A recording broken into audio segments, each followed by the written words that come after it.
I think the Nintendo Switch might just be the most wonderful thing that's ever happened to me. Like, literally, just think about it. It is a game console that has so many games, and you can take it on the go, but when you're at home, you can put it in the dock, connect it to your TV on the big screen, and play it that way. The Nintendo Switch is a wonderful work of art, and in this video, I'm going to be talking about that work of art and what makes it so special.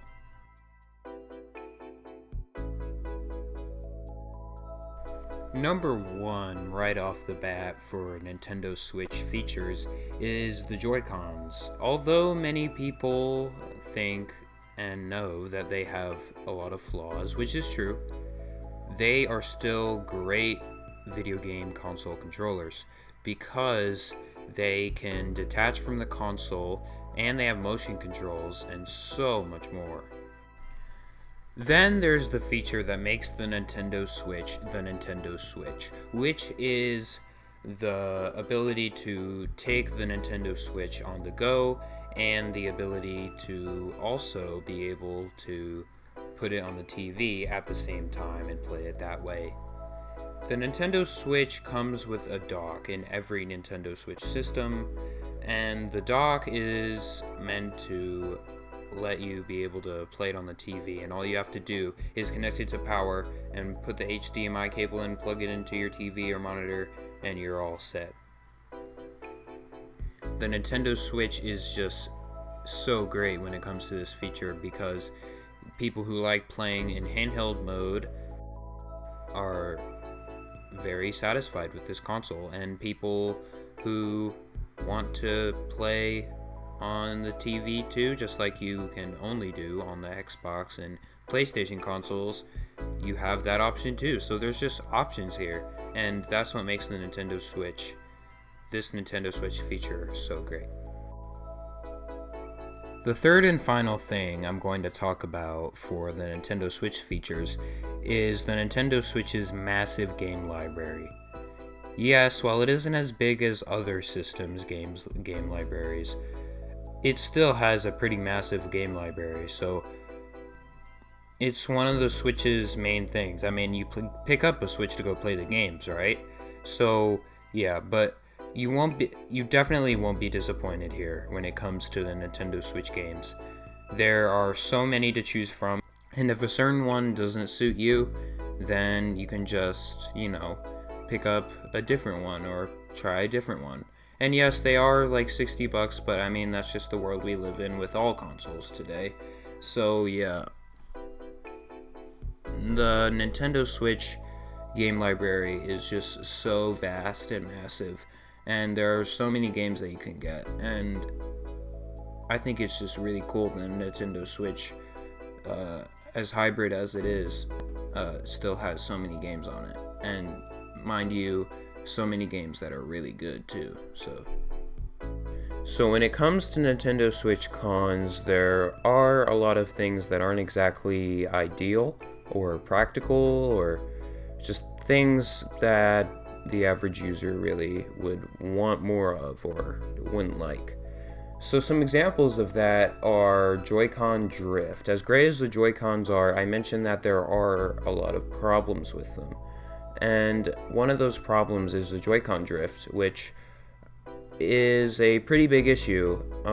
It's basically where the Nintendo Switch Joy-Con starts moving something that you're playing, or just it acts as if you're moving it, but you're really not. So it's a pretty big problem with Nintendo Switch Joy-Cons because a lot of users will receive their Joy-Cons and they have the drift. So yeah, it's a pretty big problem. And one thing that we would really want more of is the Nintendo Switch performance. But I mean, that's not really a con, because the Nintendo Switch does really good.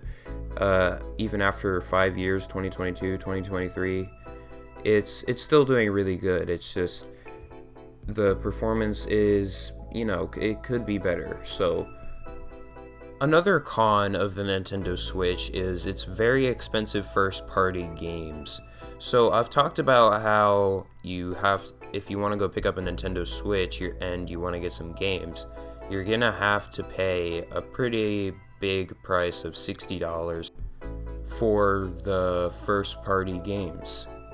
And I think personally that it's worth it spending a lot of money on Nintendo Switch games, because especially the first party ones, because it's just a whole nother experience, and it's really great.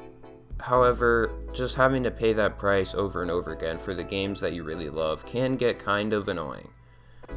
But I honestly think that it's okay, but I would still count it as a con. Another pretty big con for the Nintendo Switch is that there's no backwards compatibility, which also is pretty annoying if you really like your other consoles, like, I don't know, the Wii, the 3DS, 2DS, the Wii U, all those great consoles. There's really no backwards compatibility here. However, Nintendo is starting to put some of those older titles back into the Switch in kind of an interesting way with the Nintendo Switch Online service, but that's a whole nother issue. So,